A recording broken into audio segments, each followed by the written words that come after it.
Esto es amor de verdad, nadie lo puede dudar. Step up to craft beer. Taino Light Lager has a crisp, refreshing Caribbean-style flavor. Boricua Craft Ale, full-bodied flavor for the true beer drinker. Stop drinking beer water. Taino Craft Light Lager and Boricua Strong Craft Ale. Feel the rhythm and come up to craft beer.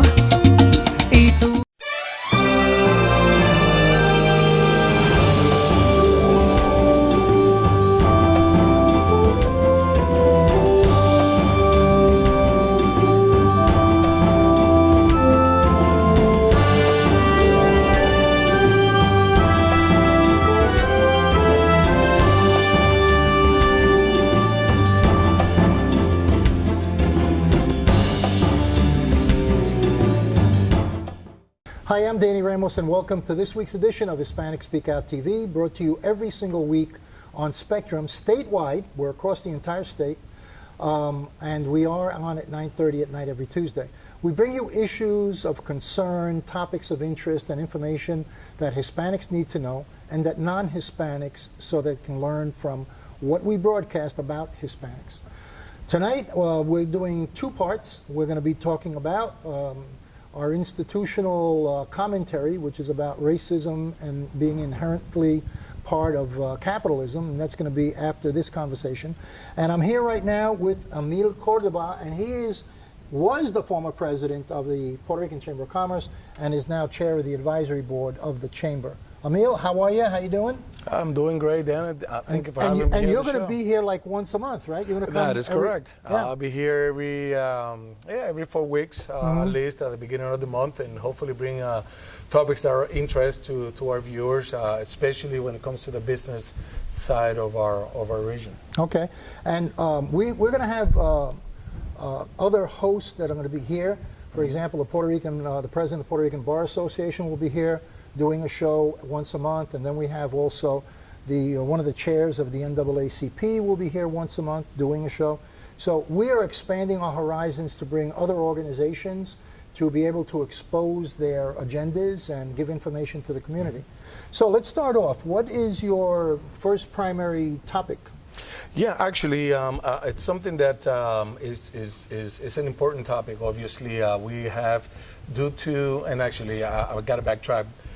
Prior to Hurricane Maria, obviously, we had a great influx of Puerto Rican coming into the area, into the region, and not only families, but also we got businesses expanding. With the families, we had the demand for products and services that the island offers, and so due to that demand, we're finally getting some of those great products, especially for the kitchen, that we love so much, finally coming into our region. Unfortunately, there's still some challenges, with the logistics of bringing those products into our area, and so the local government is working on that. The different entities, such as the Chamber of Commerce, are working on that as well, hand in hand, and of course the government of Puerto Rico.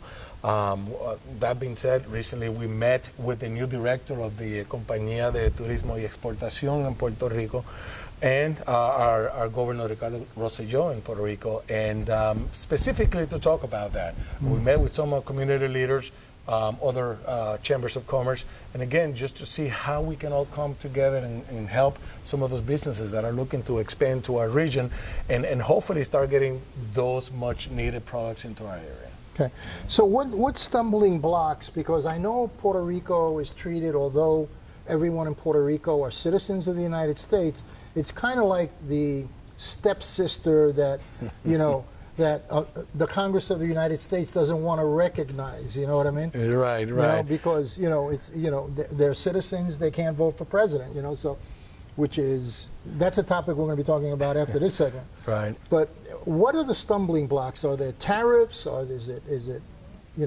Good question, and really it's a mix of things, and I think more important, is the logistics. Exporting the products over, okay, storage of these products, and also then distribution. Okay, so it's really just the challenges are over the place. Keep in mind that for this, to bring the food over, whether it's cold or just regular canned food or whatever it is, you can just send a small shipment. You have to wait until you fill up the wagon, if you will, and then send them over. Years ago, the Puerto Rican government made a coalition with Titan Products from Puerto Rico. They came here, they built their businesses here, but they had a little more of the logistics part pretty much settled in. So the government of Puerto Rico reached out to them and said, hey, look, how about we come in, we'll help you out. We need you now to be able to help other businesses as well. Help them with the storage, help them with the exportation of the products. So they didn't have to wait months and months for them to bring the products over.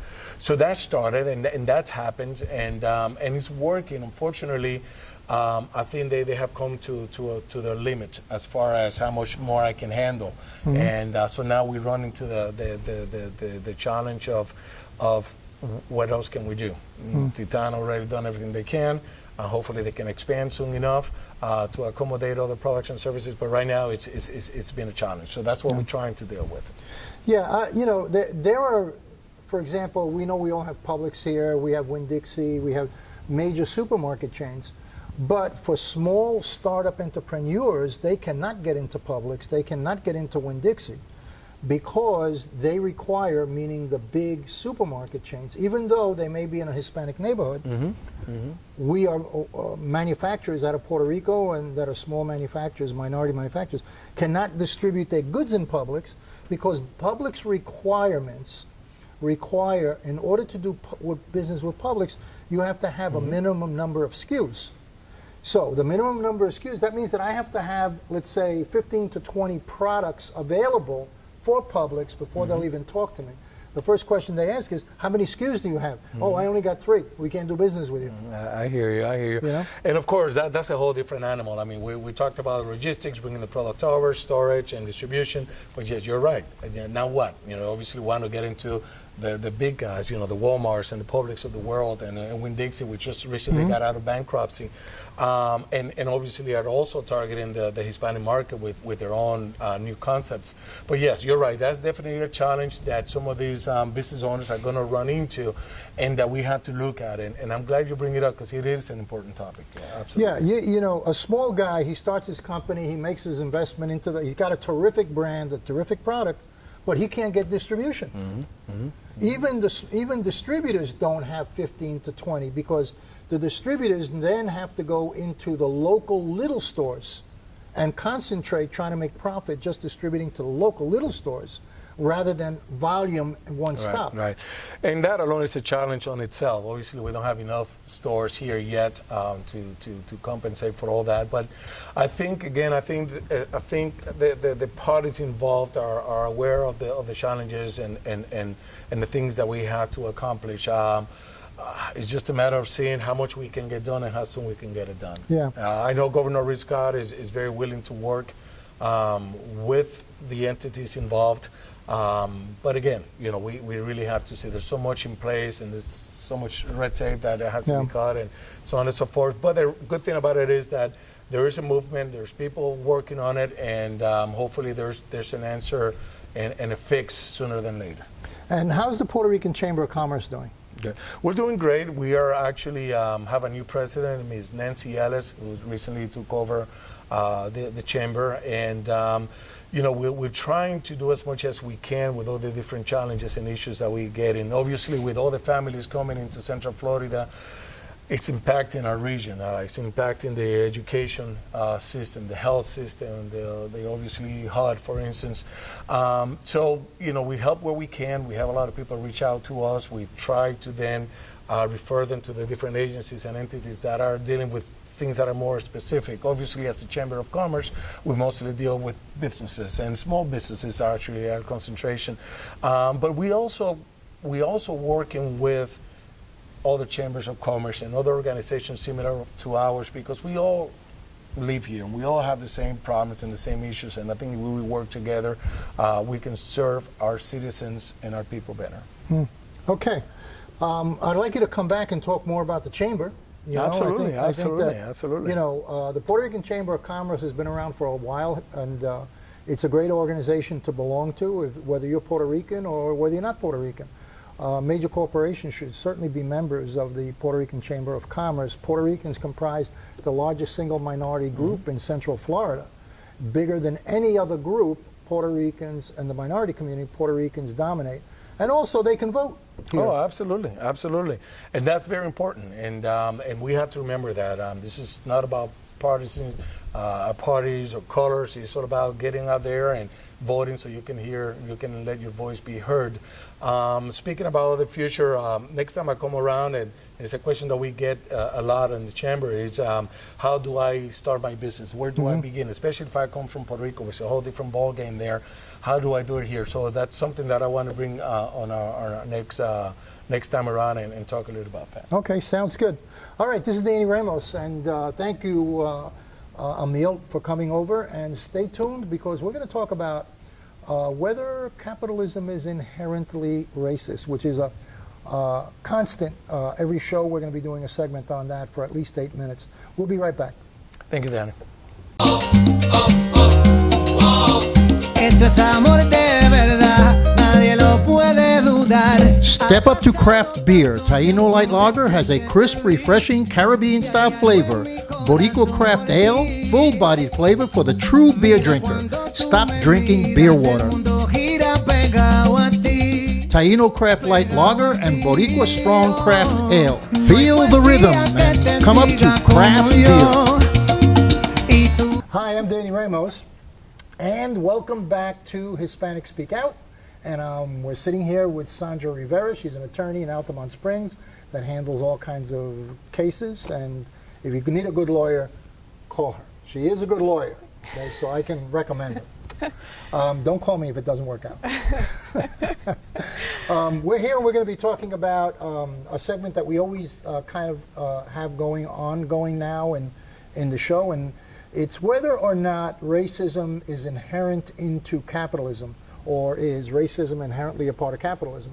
And we discussed that and at length during the first show, and it was decided by both of us that actually racism is inherently a part of capitalism based upon the fact of the way this country started. This country started, the base for the country was in fact... Right, it's a part of the history, yeah. Absolutely. So there were people that were enslaved and people that were indentured servants that were not a part of the economic progress of this country, certainly through the Civil War, but certainly beyond until the 60s when they passed the Civil Rights Act. People were blocked from participating in the economic process. So a certain group of people got a 200-year head start on everybody else. So the class that did not get that head start, who were indentured servants, who were slaves, are part of the economic depression in this country still. It has not changed. 1% of the population controls 80% of the wealth of the country, and that's not equal. It's just not equal. So what do you want to talk about today now that we did the background of what we had talked about previously? Well, I mean, in my area of law, I mean, I do criminal defense, but a big part of my practice is landlord-tenant law, so I deal with a lot of housing issues. And I know that in some of our past segments, we've talked about housing and the struggles, and I think, not so much that racism is a part of it, but certainly there is a economical impact on minorities when it comes to housing, in what they face, and there's quite a bit of literature. I always cause problems. I'm sorry. Because you're talking about housing and you said not necessarily. Well, how is it? Let me throw this out there just for giggles, just for the fun of it. So you got a group of people that have not had the opportunity to make money for 200 years, okay?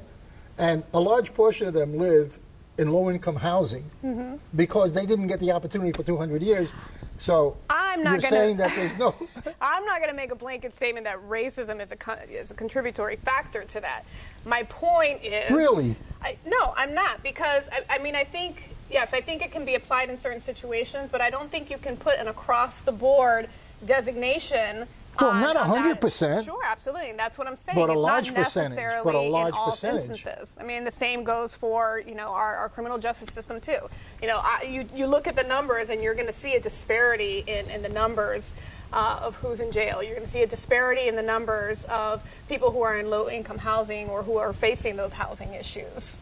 And it tends to affect people of the minority Okay, groups. so why?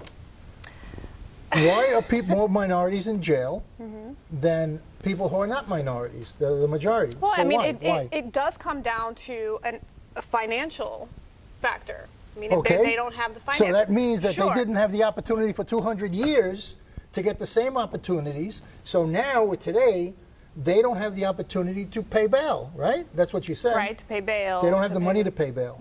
Right. Right? And so, right, and I think the efforts that are being made now to try and remedy that are a step in the right direction. It's not going to help. It's not going to improve the financial situation of these groups. But you're saying that bail is based upon money. It's not based upon merit? Bail is money, the money that is assigned to a certain crime in order to be able to be released from jail. But part of that consideration is whether, there's other factors, whether that person is a flight risk, whether what that person's criminal history is. So yes, the amount of money that's put on a particular charge is reflective of the charge, but then it goes up from there depending on what the other factors are. Or it can be eliminated completely depending on the absence of those factors. So let me say this, because you made it very complicated. If a judge says in this particular incident, and let's say it's a crime of whatever it is, and the bail is $10,000. A person with money puts up the bail. A person without money cannot put up the bail. Correct. So you have two people, both citizens of the United States, both committing the same crime, but one person can go out on bail and one person will not go out on bail. And that's the problem that people are now seeing with that system, is that the bail system was created to ensure the safety of the community at large, and B, to ensure their return to court for their court dates. That's what bail is intended to do. It's supposed to be an incentive to, mind your P's and Q's, and an incentive to show up for court. But, of late, it's become a financial issue. So somebody who has the money, just because you have the money doesn't make you any less of a threat to the society than somebody who doesn't have the money. Right. So that's... So it's an economic situation Absolutely. for a It's large portion of it. yeah, absolutely. And that's why there are more people of color or more minorities in jails than people who are not minorities, because the non-minority, on the average, has tremendously more wealth Correct. than minorities. Correct. So or, in that or particular, access to the wealth, well, is that racism? I mean, when you look at those, just the bare facts. I think it's a function of... One guy's got 100 grand, then he can go, yeah, I got that. And one guy goes, well, I don't have it. Same crime. I think to ignore that reality it can be racist. I mean, you may not be overtly trying to be racist by putting, this bond on, you're following a bond schedule. But knowing that this person has no ability to pay it because of their economic situation, despite the fact that they aren't a threat to the society, that there are no factors that you can point to that make them a threat, that, I think it's a complacent approach to racism. So that you're not what's being done to change that? Right now, they're trying to, what we're doing specifically in Orange County is they're taking 9 offenses, nonviolent offenses, misdemeanor, and basically saying we're not, going to seek bail on these. These people are going to be released unless there are other factors. They're a threat to the community, they're a flight risk. But for the most part, those offenses are going to be without bail. All right, well, that's real good. This is Danny Ramos, and we went through that like a buzzsaw. We have some footage on the human trafficking seminar that we did here, and we're going to be breaking that into segments going forward. Every show will have a piece of the human trafficking seminar of what's going on in Central Florida with the sale of people. We'll be right back. I am for the child who's had 7 addresses in a single year because she's in foster care, because her father abused her, and her mother couldn't believe her. She is the child I am for. I am a volunteer child advocate. I am you. Florida residents call toll-free 866-341-1425.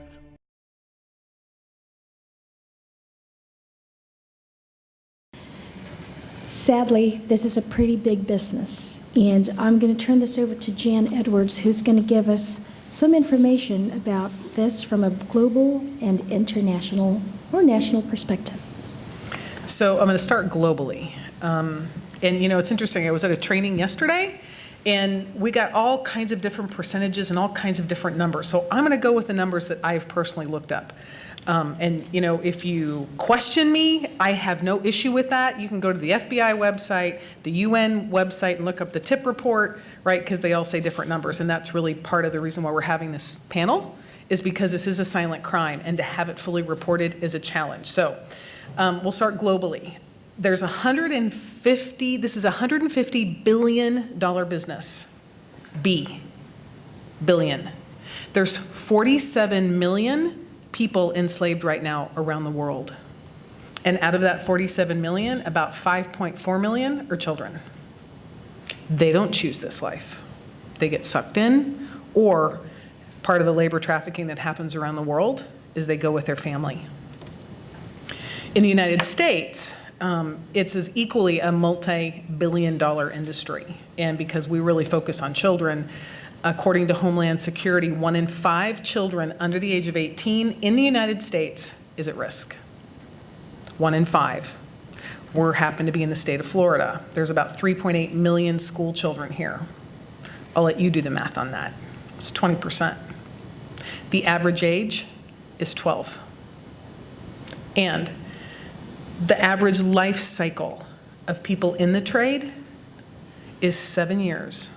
So if you're trafficked at 12, the likelihood of you making your 20th birthday is very low. And less than 5% actually make it out. So the women sitting before you today are miracles. They're part of the 5% that got out. And that's, you got to get the impact on that. That's 95% of our children, 95% of the adults that get sucked into this don't make it out. That's why we're having this town hall, so we can actually educate people and empower you so we can do something about it. Thank you, Jan. And with very disturbing statistics that are facts, you know, we have to shift and become disruptors within our society. Tomas, you've been at this for a very long time here, not only in Central Florida, but could you please share some statistics about Florida and Orlando, and if you don't mind, include California, Texas, Ohio, and New York? Sure. So, according to the National Human Trafficking Hotline and Resource Center, Florida is the #3 state in the amount of calls that come in. So that means California, Texas, Florida, Ohio, and New York are on the top. Those calls a lot of times correlate, not necessarily exclusively, with the amount of cases in those states, but it's very similar in parallel. Orlando has just been named by the same source as the #3 city per capita.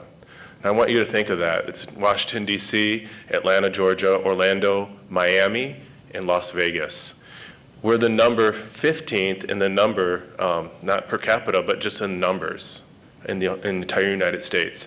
One of the reasons that Florida, or Orlando rather, Central Florida is, I believe, a target and a perfect storm in this horrible crime is because of our growing population.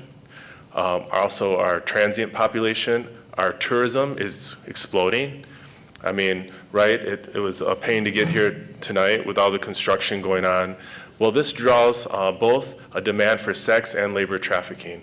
And I believe, ladies and gentlemen, that we're just scratching the surface and uncovering this evil in our community. Now, I had to really explain to the mayors of our county and our city that doesn't mean that Orlando has the more cases than New York City or Los Angeles.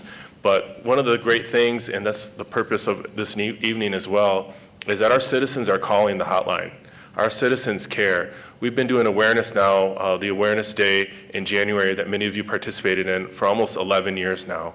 There's been tens of thousands, if not more, that have been educated on this issue. And that's why training is so vital, and I want to encourage you to get your civic group, your church group, whatever organization you're part of, is education is first. Knowledge is power. Also, the Department of Children and Families in our state, Orange County is now the #1 in the number of calls to the abuse hotline. Many of you are familiar with that hotline. It's what we have for years reported neglect and abuse, and now there's a maltreatment code. What's the number one in reporting? More than Miami-Dade. So that tells you something as well, is that our citizens are calling, they're seeing something and saying something. And if anything happens tonight, we want you to be a part of that army that's saying, I'm not going to turn my head, I'm not going to look the other way, but I'm going to say something so that this is not something that is happening in my own backyard. So I just want to thank you for being here tonight. So that's beyond eye-opening of the reality that we face as we celebrate beaches, theme parks, and the lifestyle of Orlando. There is the other side that presents on why we should not be proud of within our city or state. So Lisa, I'll turn this back to you. Can you share with us the data about the ages and gender that this crime affects? Absolutely. I want to start off by telling you a statistic that always shocks me every time I hear it. The average age of a person when they enter pornography is 13 years old. 13 years old. And pornography is an integral part of human trafficking. It's a way that it can be resold and resold over and over and over again, the same act. So not only is a human being resold and resold, but the act can be resold and resold. Another statistic we often see is that runaways, both male and female, are targeted within 24 hours of being on the streets. Now, 1 in 3 runaways will be targeted within 24 hours. That's a staggering statistic, and it tells you how vulnerable a runaway truly is. According to statistics put out in 2016, out of the individuals that are targeted, 1 out of every 6 individuals that's a runaway, both male and female, are being recruited into sex trafficking. 1 out of 6. And I would put out there that 86% of those that are in sex trafficking in that runaway status are in the care of social services and foster care at the time that they ran away. And that is not a reflection on our foster care system or our social services system. That's a reflection on the traffickers that are targeting the most vulnerable members of our society. So I don't want that in any way to be taken as an attack in any capacity on our social services system. They do a lot of good work for our victims and for children, but our traffickers recognize where the vulnerabilities are and they target them. You asked about statistics involving age. Age is not, there's no cap and there's no bottom and there's no top on when a person becomes a victim. Where there's a market, there will be victims and survivors. Children as young as 2 and 3 years old can be victimized in this sort of way. When I was a former prosecutor, I used to prosecute cases with children that young. And it obviously goes all the way up to adulthood. Gender is also not a bar. I would tell you that I believe more what traffickers target is going to be the vulnerabilities that they see. And so normally I've been seeing 4 major models present themselves to law enforcement and then also in the work that I've been doing with the Hubble Law Firm. And very briefly, those 4 models are as follows. 1 is the Romeo pimp model. The Romeo pimp model is a person, a pimp, a trafficker, is going to go out there and find a person they believe to be vulnerable. Somebody who is lacking love, who doesn't have a stable family, who doesn't have a stable life. And they will target them. They will shower them with gifts. They will show them love and attention. They will show them affection to the point where that person falls in love with them. And they use that love bond to train them to be the person they want them to be. And ultimately that becomes an obligation to help them make money, and that obligation becomes a victimization. And the next thing you know, that love is manipulated into something sinister. The second model we see a lot is not going to target the runaway children, but more your normal day-to-day, stable family life children. It's your online friends. They'll spend a lot of time targeting people online and building a friendship, building a base and a foundation so that a year later when they suggest that you come meet them, that's a friend. Mom, it's not a stranger, that's somebody I know. I've been knowing this person, talking to them online for years. Traffickers are in it for the long game because they know that once they have their victim, like we heard the statistics, that victim will not get out.